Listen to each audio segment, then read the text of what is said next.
Counselor? There's a raccoon stuck in the vending machine. That's so annoying. I wanted a snack. Welcome to Trail Mix. Our mini episodes from Camp Counselors podcast. Each week, the stories come from you, our Camp Shady Birch campers. We want to hear your juicy gossip, Top secret confessions, embarrassing and scary stories. and sprinkle in our sage counselor advice. Trail Mix is for the campers. And God, do we love you. Hey, Hey, happy happy campers. campers. Welcome back to Trail Mix. This is our mini episode where we read listener submitted stories. But before we get into it, I have my own story I'd like to submit. It was quite embarrassing and it happened about 10 minutes ago. I'd love for you to share because we're all sitting around our campfire. We all have a little blanket on, some munchy crunchies, and ready for Counselor Jonathan to spill his gush. So you were up here talking on the phone. So I was downstairs blasting Taylor Swift, dancing around the kitchen, you know, putting on a show for the cat who was being a lazy POS in her tree. It was also a little hot downstairs. So I did crack the front window. You're always so hot in the kitchen. It's because the heat. We have those like pipes in our house. Yeah. Do you guys have those pipes? Let me explain that. They're like these pipes that are in the corners of the room and it's steam heat. Guys, we're really getting 1920s on you bitches. It's steam heat. So the air in our apartment is dry. It's crispy. It's so dry. My God. So even when you open the window, some cold air, it feels like it's bringing moisture. But listen to my hands right now, campers. That's dry. I need some lotion. You take your medication. I know my anti-sweat medication is really working, you guys. That's good. Love that. So what happened down there? So I opened, this was the front window, not the back window. I opened the front window. Oh, in the veranda. In the veranda, and that's where the cat tree is. So I'm standing in the front way. We are garden level. So like I'm basically standing in the street at this point, and I am screaming the lyrics to Exile to Buffy, who wants no part of it. And she doesn't deserve it. Such a good song. It was. Taste. I've seen this film before. Ready? And I didn't like the ending. I'm not sure. Sorry. Yeah, but the part where it's like her and Bon Iver are Oh, they're competing. Oh, they're competing and they're like, I gave so many times. You guys, I'm feeling it today. Many times. And then I have to and I'm by myself, so I have to amp myself up. And in my head, when I hear that note that I'm hitting, I go up an octave because I'm like, oh, I mastered this level. Let's go up another one. And as you should.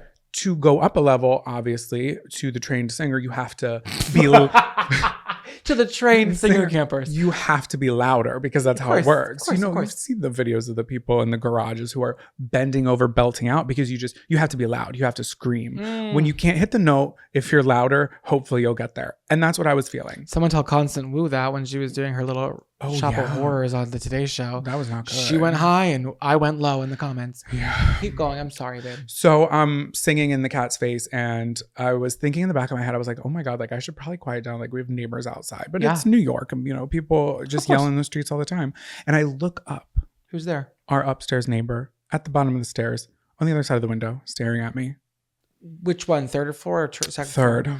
Oh, so second floor, I think is really, I don't know. She's privy to the antics of our floor.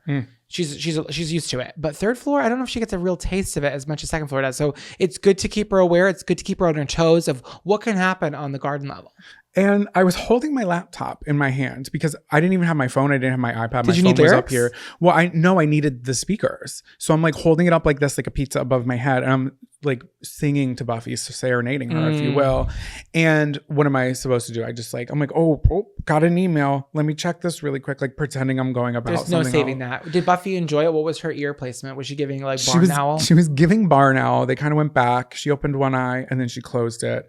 I did slow blink to let her know that I am not a threat and I do love her. And I think she accepted that. But she was not honestly interested in what I had to say, what I had to sing, any of that. You know what part of the song I love in that Can song? you sing it for me, please? When Bon Iver comes on, he goes, so step right out. There is no amount I could do for... Should we do it right now? Oh, this time. Never meant to read my Why are you getting bashful? Because it seems like in the story you weren't bashful downstairs. No, I wasn't. Well, I'm just waiting for you to come in because you take the boy part, I take the girl part. Okay, listen, I think the campers have had enough of the Singing. music. All This right. is not the show for that. This is our Monday episode. It's dedicated to who? The campers. And your incredibly hysterical, tragic, life-altering, memorable, and teachable moments that you share with us to share with everybody else.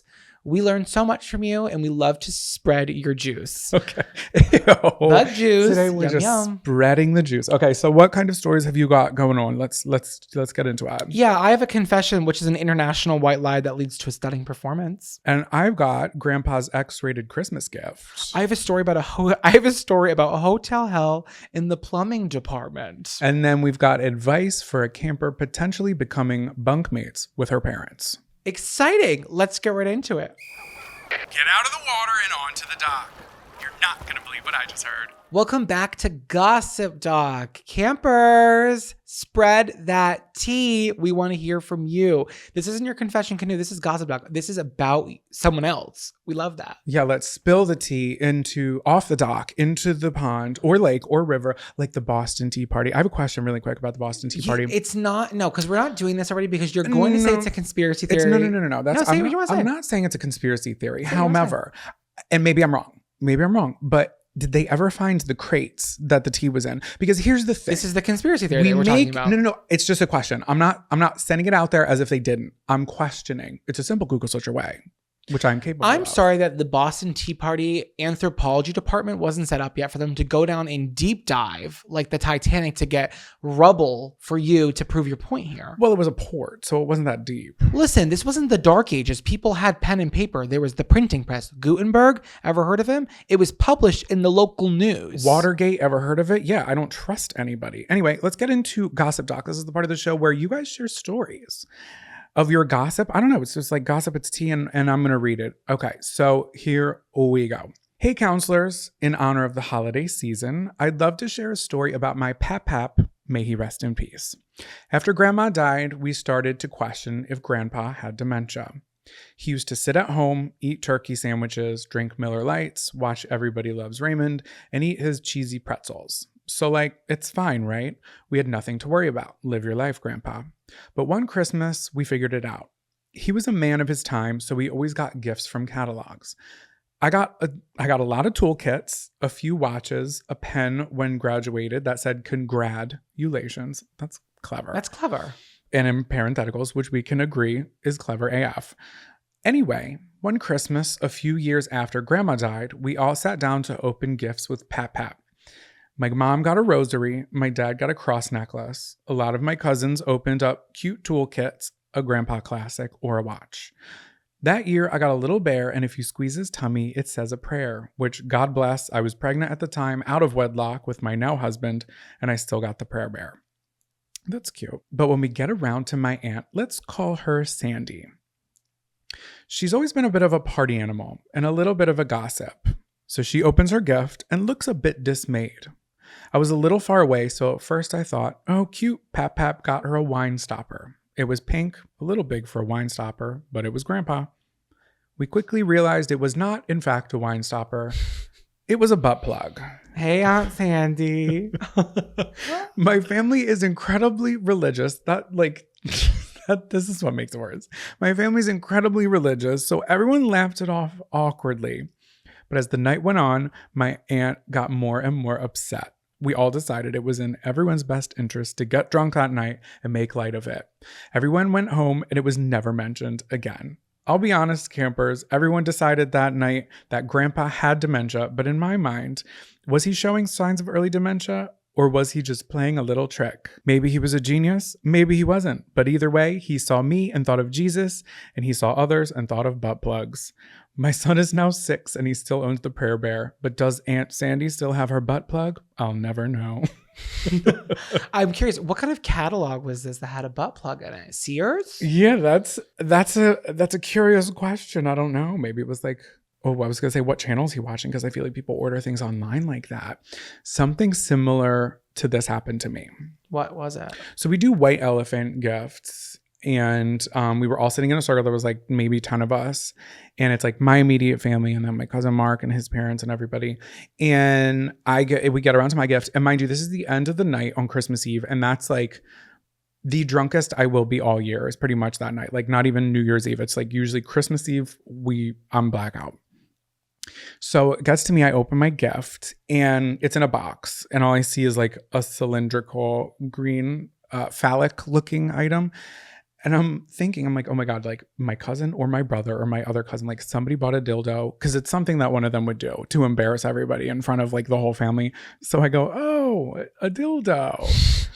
My aunt flips the box upside down and it was a water bottle. So you said it was a dildo and now everyone's like, so you were the creepy in this. It was water bottle. It was a picture of a clear water bottle with a green like fruit infuser in it. So all I could really see was the green fruit infuser, which is, it looks like a dildo. Well, if you're creative enough, campers, anything can be a dildo. Amen. Let's take away here. And I did end up losing it. Somebody else took it. I think I got a JBL speaker, which That's a good one. Preferred, yeah. It's so funny. I never called it white elephant growing up. What did you call it, Pollyanna? Yankee swap. Ye old Yankee swap. Well, what is that about? Yeah, do you believe in that? Because you don't believe in the Boston Tea Party, but... Well, I believe in the Yankee swap. We didn't really call it white elephant until recently. It used to be Pollyanna, which I think is more of a secret Santa. Pollyanna, Secret Santa. That's when you pull a name out of a hat, usually a top hat from my grandfather. And it has somebody's name on it and you have to like buy. It's essentially Secret Santa. Yeah, I like that. Yeah. Well, campers, keep in mind that if you have a senile grandfather with a catalog in his hand, you might receive a pink dildo. Oh, butt plug. Sorry. This is a really big secret. Thank God we're on a body of water. This is Confession Canoe. Welcome back to Confession Canoe. This is just like Gossip Dog, but instead it's about you, which I kind of live for. This is like when you have to get something off your chest. And keep in mind, campers, if you want to be a part of the show, you can always submit your stories to campcounselorspodcast.com or send us an email at campcounselorspod@gmail.com. Correct. Sorry, a little bit of a tongue twister. So here we go. Hi, counselors. I'm a camper from day one and just want to say that the pod is a staple of my week. I look forward to it every Wednesday and now Monday. And thank you guys for making me giggle and kick my little feet on my boring commute home. I love that. I never realized how much we said that until people started commenting it. And I'm like, wait, I do say that a lot. Yeah, that was from you. That was like your thing. But now I say it all the time too. I'm kicking my little feet. Okay, so I have a cringy confession that was inspired by the German exchange student story. So I'm Scottish, and when I was 13, my family quite randomly moved to the US. But what's random about that in a child's brain was that I pictured California, Florida, but instead we moved to Rhode Island. Oh. Shout out to Providence Place Mall. I always love when you randomly mention a Zachariah, LOL. So I went to school in Providence, Rhode Island. Yeah. So I'm very familiar. That is like random. I always wonder, like, when you move to the US, like, what do people picture? It's like, I always think it's either LA or New York.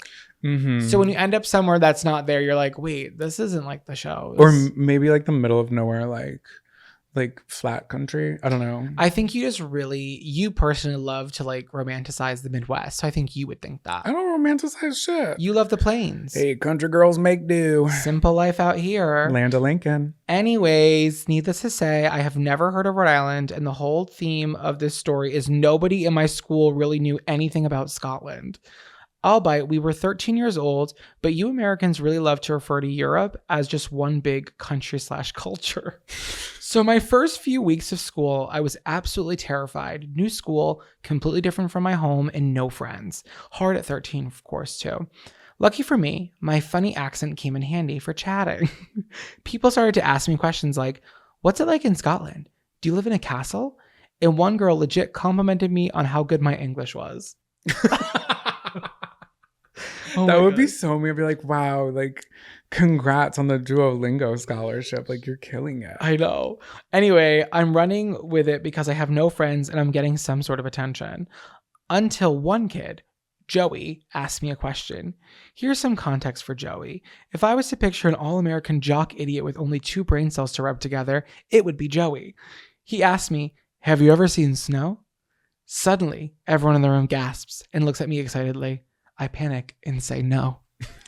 No, I'm from Scotland, literally one of the most northern countries on the globe, a country in which Norway and Iceland are across the sea from. Of course I've seen snow, but I'm a performer and I wanted friends. This is a camper here. Yep. This is someone who deserves, and like, this is the kind of energy we have here at Camp Shady Work. This is so you coded.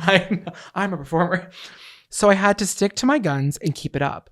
Little did I know that the East Coast was probably one of the most likely areas in the US for heavy snowfall in winter. And when those cold months came around, it was showtime. I went to my friend Gabby's house and a bunch of other girls were there, and it was forecast to snow, and I was absolutely shitting myself. After a movie marathon that I didn't watch because I had my eyes on the window, the first speck of snow falls and I dart my eyes to the TV, pretending I didn't see it until Gabby goes, "Oh my God, guys, it's snowing." We all run outside and I'm getting ready to give the performance of a lifetime. Of course. I run out into the snow and twirl around. I giggle. I start chucking it around in my hands and then I cry.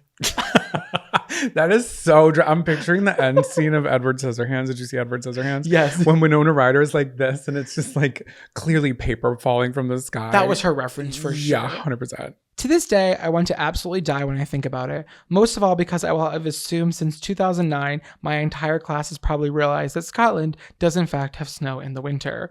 But I'm back in Scotland now and only see my best friends from Rhode Island when I go back, and they love the story. So you know what? Joke's on Joey and those other idiots for not knowing anything about any other continent.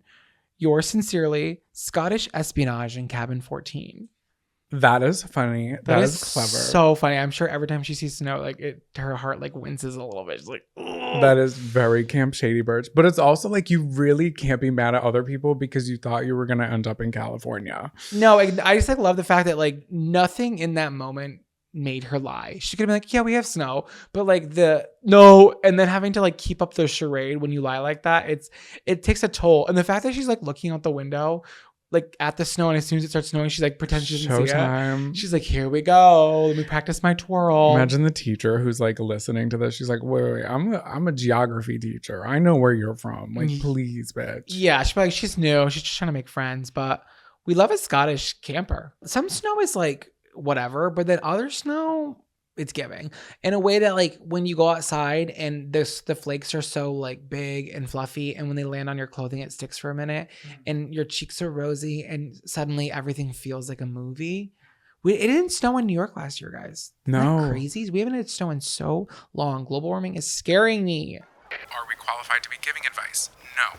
Are we going to do it anyway? Absolutely. Welcome back to Dear Counselors. We're going to give you some advice. All right. If you need advice, go to camcounselorspodcast.com or camcounselorspod@gmail.com. Send us an email and we might read it. Here we go. Dear Counselors, I want to start by saying thank you for bringing me so much joy every time I come to camp. Thank you for creating a space where I can giggle and gasp. I've been following along since Counselor Zachariah's Duncan runs in 2020. That almost sounds like you have the shits. Well, sometimes it causes that. As they were truly one of the simple joys during the pandemic. Oh, thank you. So when Camp Shady Birch had its grand opening, I knew I had to be there. So here's some context about my situation. My job just became remote a couple of months ago. I went to college in Phoenix, Arizona, and landed this job right after, so I ended up staying. I'm originally from Honolulu. My parents moved to Washington State while I was in college. I've never wanted to stay in Arizona, but at the time, I felt like the job I was offered to was the right choice for my career. I made great friends in college, but since graduating, most of my friends and I have drifted apart. I'm single, living alone, and I have no family nearby. All year, I've been struggling with this, and it's been taking a toll on my mental health. When my job became remote, I felt like it was a sign to make a change because it was the only thing that was physically keeping me here in Phoenix. I've always wanted to move back to Hawaii, but with the high cost of living and my parents not being there anymore, I just can't do it. I'm still paying off student loans and my salary is below average. All signs were pointing to moving in with my parents until my loans are paid off. I was excited for Washington weather, being closer to family, and living rent-free for a little bit, but I'm also very nervous. Besides my family, I don't know anyone nearby. I definitely am an introvert, but I need community to keep me sane. That being said, I would love your advice about how to make friends in a new place. I've lived in cities my whole life, but where I'm moving is a very suburban area. I know I'll be feeling slightly insecure about being in my mid-20s and living with my parents, but I don't need that insecurity to affect my social life. Love you both so much. Signed, the socially anxious camper in cabin 14. First of all, I love Washington State. Mm-hmm. Let me get that off my chest. I'm a huge fan of Seattle. I love that scape. I love the wind. I love like the landscape up there. Grey's Anatomy. I think you got to go. I think Arizona has run its course for you. It was great for a while, but things have drifted. You can work remotely. go live with your family, like I think there's this like stigma about moving back in with your parents that we saw on television growing up, that it was like, oh, it was like a loser sideline to be like, oh, lives with his mom. But listen, that is the world we live in now. And it's not as, I think, like uncommon as people think it is. And it's not some sort of thing to be ashamed of. If your parents love you and want you to come move in, go do it. And it'd be great to reconnect with them. And maybe you'll get a better, stronger relationship with your parents now that you're older, you're an adult, and you might appreciate them more than you would have when you were in high school. Also, I think moving is a great opportunity to change some patterns and to really push yourself to be the person you want to be. So if you struggle with being an introvert, I know that's not something that you can just like turn off, right? But I think it's a good time to try to push yourself beyond your limits of what makes you comfortable. What do you think are some good places that our camper can meet people when moving to a new city? I feel like it is interesting, right? Because it's like once you're in your mid-20s, it's so easy to just, well, not easy, but it's easier to make friends when you're in school because you're like required to be in a place that has a heavy population of people your age. You're going to find something in common with people with like the clubs and activities that you're in. But once you graduate, it is harder. It is definitely harder. So I would see like what kind of things are in the area that you would be interested in doing. Yeah. What are things that you like? Let me just rattle off some things I'm thinking at the top of my head, right? Because there's no like proven science, like how to make friends. It's like, It's difficult, especially as we get older. But I also think too, there's a lot less judgment as you get older. I think people are more willing to like just kind of vibe on energy, which is great. I think what if you have a dog? What if there's a family pet? Maybe there is some sort of dog park's a great place to go. A dog park? Oh my God. Even if you don't have a dog, find a dog park and hang out. Yeah. Also, the internet is an incredible place that can connect people. I'm sure there's some sort of like local Facebook group where there's like community events. Always go to a local show. People stop going to see local music. Let's get back out there. Let's go to the bar, How far are you from Seattle? Seattle's popping, okay? And I'm sure there's a really great like network there. If that's a little further, I think you'll be surprised at how many people are also looking to make friends. Yeah, I was going to say Reddit could be a really great option for you because when we moved here, that was my question, was like, how are we going to make friends? And Reddit is the subreddits of the communities, even like the small cities and small towns that you have, especially in Washington. Like there's going to be a subreddit for you that you can post something or like look back to what other people have suggested on there, like places to go locally that might be popping. I don't know. My head is going like immediately to pottery. I don't know. Go take like a little pottery class by yourself and who knows who's going to be sitting at the wheel next to you. And if you don't make a friend, you've made a nice vase.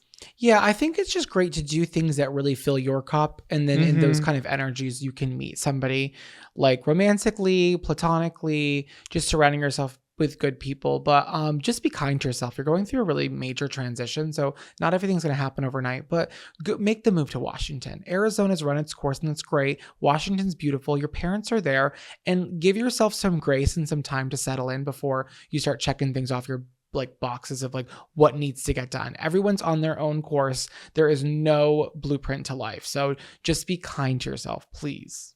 Question. Do you know, wasn't there like something on Bumble where you could do just friends? Like you're just trying to make friends? I know. I just get really anxious sometimes about meeting people like that because you want to be safe. So whatever, they do that. You're right. There's like a Bumble friends thing. Yeah. But I think like just whatever you're doing, make sure you're doing it in like very public environments and that you're protecting yourself because you just never know.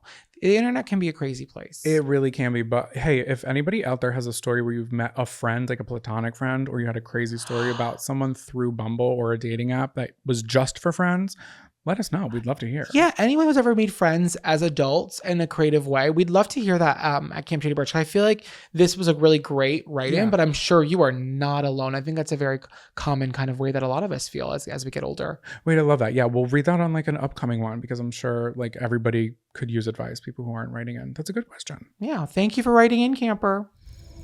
Scary stories around the campfire. Welcome back to Scary Stories Around the Campfire. Ooh. This is part of the show where we share a scary story or just an embarrassing story that has just made you fear it. I don't know. We're terrified. Yeah, we're terrified. Actually, this story is my worst nightmare. Oh, God. It made me laugh out loud, but also if it happened to me, I would cry. So here we go.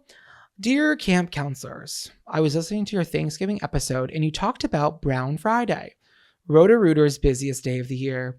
One of Roto-Rooter's tips was to have a plunger in the bathroom for guests to use. I also want to comment really quickly that I don't think anyone has ever said Roto-Rooter as many times on a podcast as we have. Roto-Rooter, Roto-Rooter. Yep, keep adding that little tally for them. Good.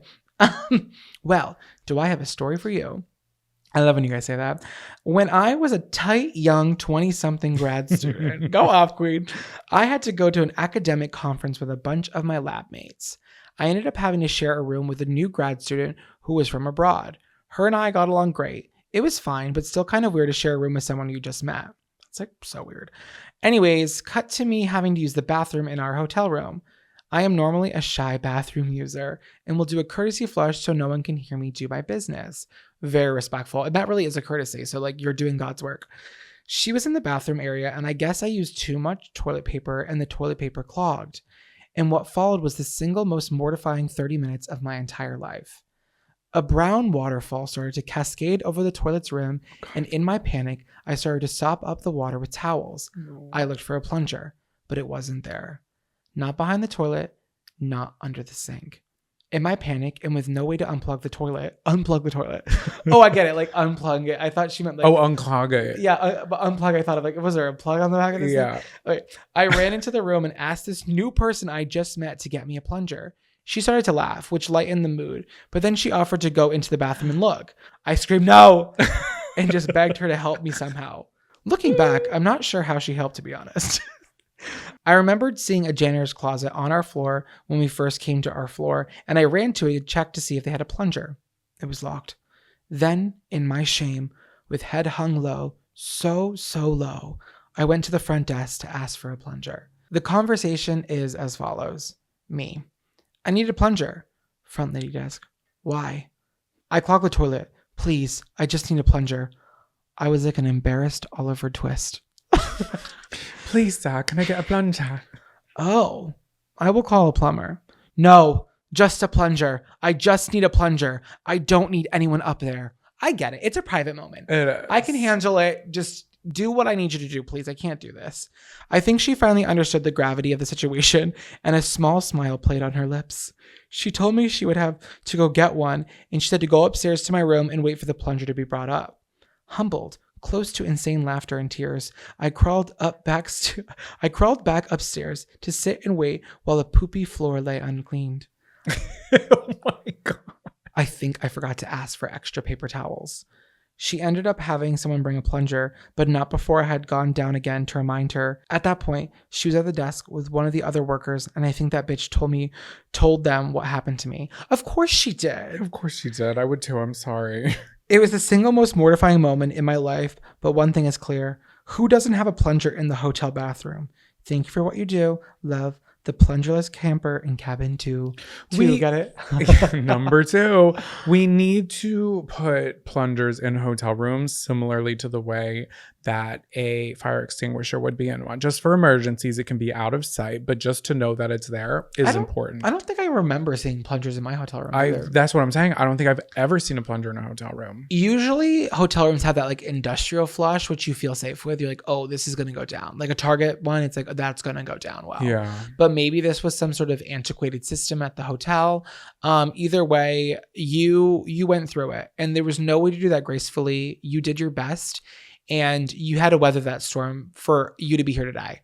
You had to experience that so that thousands of campers across America could also laugh. So we applaud you today, camper, our plungerless camper in cabin 2. We salute you. Honestly, it's kind of like, it sucks that she had to be paired up with somebody because best case scenario obviously would be had she had been by herself. Yeah. However, with that being said, I feel like it's somebody she'd never met before and she's probably never going to see again. So like it works out.